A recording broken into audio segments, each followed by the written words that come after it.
কত রকমভাবেই তো চিংড়ি মাছ বানিয়ে খেয়েছেন, কিন্তু একবার আমার এই রেসিপিতে চিংড়ি মাছ বানিয়ে খেয়ে দেখুন।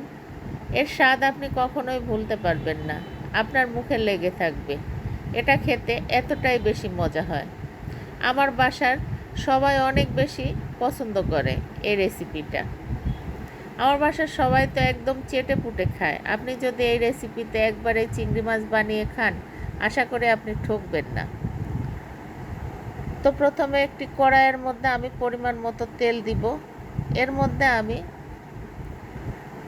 1 কাপ পেঁয়াজ কুচি আর স্বাদ মতো লবণ দিয়ে একটু ভেজে নিব। প্রায় 1-1.5 মিনিট ভেজে নেওয়ার পরে পেঁয়াজটা যখন একটু চকচকা হবে, তখন এখান থেকে আমি অর্ধেকটা পেঁয়াজ তেল ছেঁকে তুলে নিব, নিয়ে আমি সরিয়ে রাখব। আর বাকি অর্ধেকটা পেঁয়াজ আমি একটু হালকা বাদামি করে ভেজে নিব।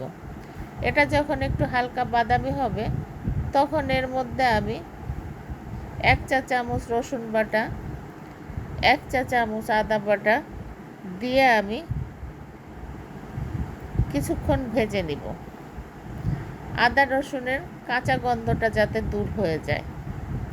মশলা যত ভালো করে ভাজা যায়, তরকারি তত বেশি মজা হয়।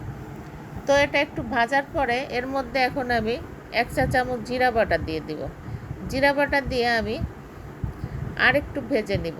এটা ভাজা হলে এর মধ্যে আমি পরিমাণ মতো মরিচের গুঁড়া, হলুদের গুঁড়া আর 1 চা চামচ ধনিয়ার গুঁড়া দিয়ে আমি সামান্য একটু পানি দিয়ে দিব।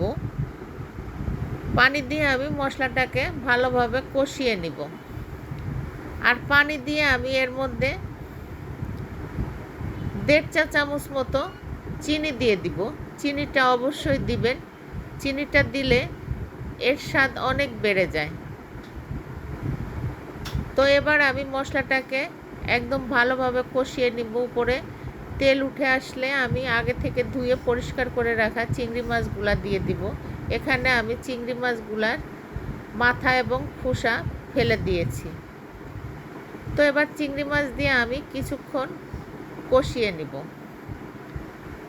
এটা কিছুক্ষণ কষানোর পরে এর মধ্যে আমি এখন আগে থেকে করে রাখা নারিকেলের দুধ দিয়ে দিব।